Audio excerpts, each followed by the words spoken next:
Kuyintokozo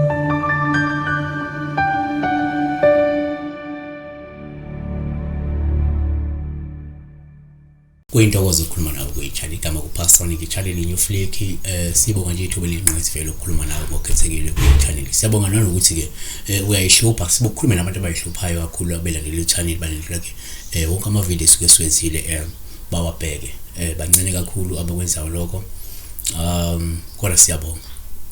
Ngiyasikhuthaza wena ukuthi at least 100 or 20 people they watch our videos yabona. It's a great thing. Kudlo okuncane kudlo okukhulu and we understand that ubizo esibizwe ngalo ngeke lwafana. uNkulunkulu usibize ngendlela ehlukahlukene nangendlela sipha ngayo sipha kona usipha ke ngendlela engafani. Abanye badla okukhulu abanye badla okuncane but sibonga lokho okuncane sibheka la iphupho ke njengenjalo lokho kubalekile. Inamba ungayisebenza kuphela uma ungumlandeli nakho noma uyisebenza uyafona wa WhatsApp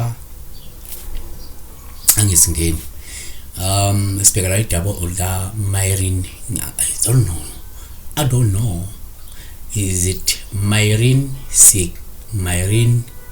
Sigauke 256 noma Mirent Gauke ngaba phela Mirent Gauke or Myrin Sigauke or Miren or Myrin Sigauko Miren Sigauko guys mina ngibiza nje igama kodwa yena nakakusho inhloko zagogo ifisa ukuvisisa uphupha blanket kazani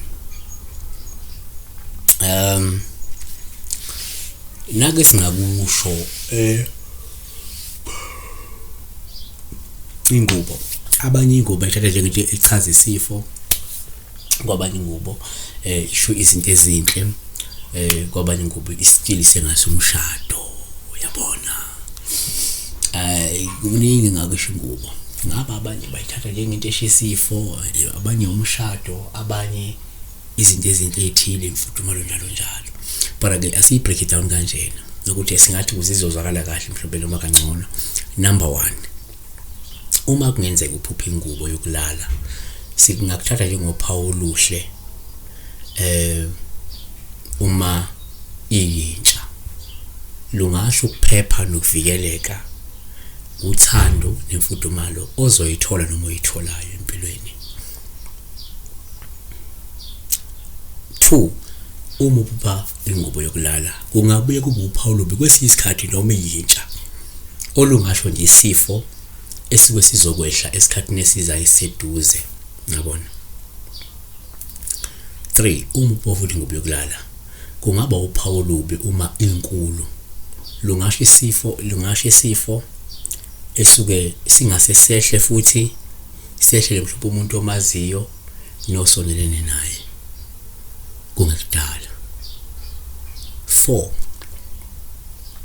uma uphupha ingubo yokulala kungaba uphawu oluhle uma yincane osuke lusho ukuthi ke lindela mhlawumbe ukudibana nomuntu omkhonzile futhi obalekile osekunesikhathi eside wagcina ukumbona.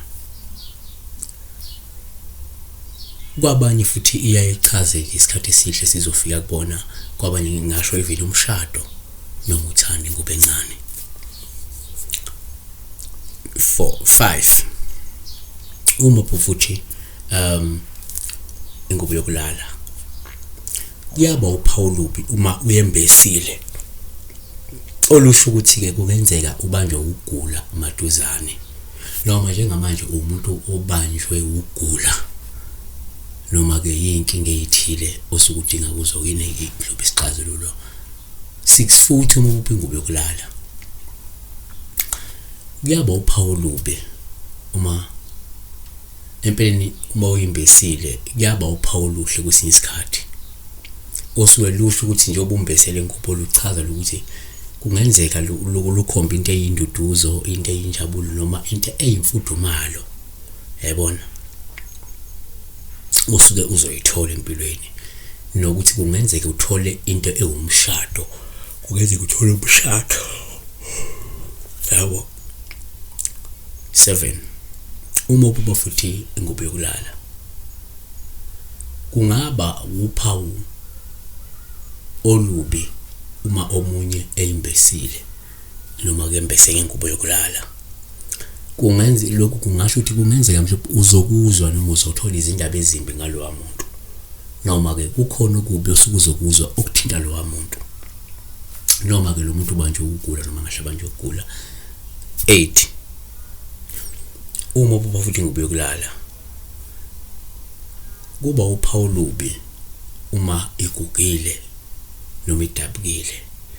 Luyasho kwabanye ukudumazeka noma ukuphoxeka kwezothando noma nje ukuxakeka ngokwempilo osuke uzohlangabezana nako noma osuke ubhekele nako ngaleso sikhathi seyiphupho. Ngoba khumbula ukuthi amaphupho ayakukhomba impilo yesikhathi esendlulo, amaphupho akukhomba impilo yesikhathi samanje, noma ke isikhathi suke sisazofika siseza, uyabona. Kodwa ke besibheka la ingubo ukuthi nake singakusho ngengubo yokulala. Ngiyathemba ukuthi kuzokusiza ukucacisele ukubona konke lokho ufisa ukucacisela.